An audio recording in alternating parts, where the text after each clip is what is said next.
فليصم ومن كان مريضا أو على سفر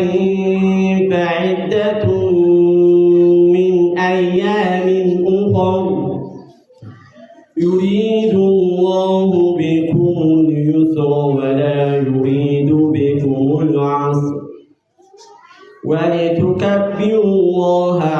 ولتكملوا العدة ولتكبروا الله على ما هداكم ولعلكم تشكرون.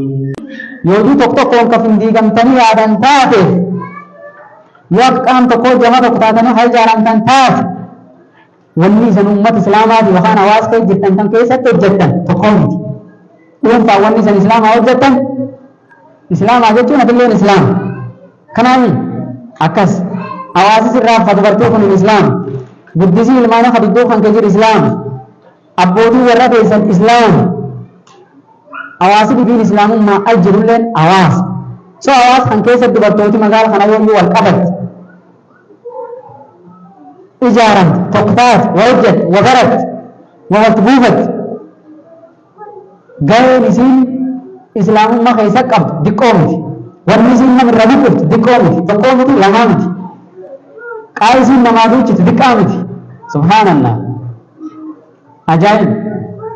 دبرتوتي صحابة وجود ذرتو أكم وجچابت يام زمان ورّا رب شان الرجالة أرمان تيرو ممّا في دبرتوتي إسلام فلا غرغرا تجاران ترى كون سين هوا إسلام الرجو وجود أغني جد أكام تقول تجاران ترى نمشان سمانا تجاران مغال के जिले से तिजारत तो कहे पक्को नहीं इस्लाम रखा बोझ तो कोई नमाज़ है ना गैर दुबर्ती इस्लाम में कैसा कम आवाज़ से कैसा कम दावा कैसा किसी कम दिक्कत इंताबी गए इसी सुंबाच चुमन अदम दोन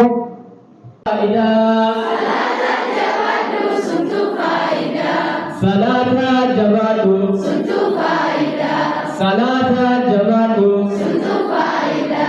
Adunya tumurba siwale sidi Adunya tunintar siwale sidi Akawan sagale sibele sidi Wanda safakate sibale sidi Gafat kabri setu sibele sidi Fula rabbi dura sibele sidi Fula rabbi dura Laki anaka sitimu indare sita borimbo yogate ofiga bida Tirenya kababa ukure sita ibida azaba ukure sita Gargasri siwana jata yugorande nudubato ifori jarulande umdikenan yo livirande ata ugambo gambarlo talle yo barangele baratoni dikemoda dubartoni wangau kawachoteno ingani jemena Allah ina sabati lejin karakana akmale warbati sada मैंने लेकिन लोगों ने अपने ना सा अपने माचे वहाँ लोगे यूनिवर्सिटी सरे वहाँ नंदी यूनिवर्सिटी सरे वहाँ अपने इस्लाम मानो का लो बच्चे सरे वहाँ लो बच्चे सुने अपने लोगों ने तने Dhuguma dubartiin islaamaa immoo yoo wal qabanne waliin ijaaramne deemuu dandeenyu taate wanni amma ka'e kun waan akka malee salphaati. Tokkoffaa dubartiin hariiroo walii galuu qaban. Yoo walii gallee dhimmi kun dhimma keenya jedhu taate waan akka malee salphaa akkamiin uummata keenya gargaaruu dandeenya? Ka dhukkuba akkamiin gargaaruu dandeenya? Ka beela akkamiin gargaaruu dandeenya? Karakate rakkoo keessan akkam baasuu dandeenya. Namichi barbaachisti haala gosa tokkootiin eeguun yoo wal qabannee ijaaramee akka wallaahi waan kanarra walii gallee wanni nu ceesisuu dandeenyu jiru birritee haduraa waan agarra balleessinee yoo kana irratti dubartii keessa rakkatti jaartii keessatti rakkattee amma bultii kee bultii qabni hawaa nyaatii qabu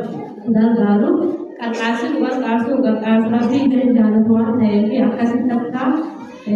di organ baru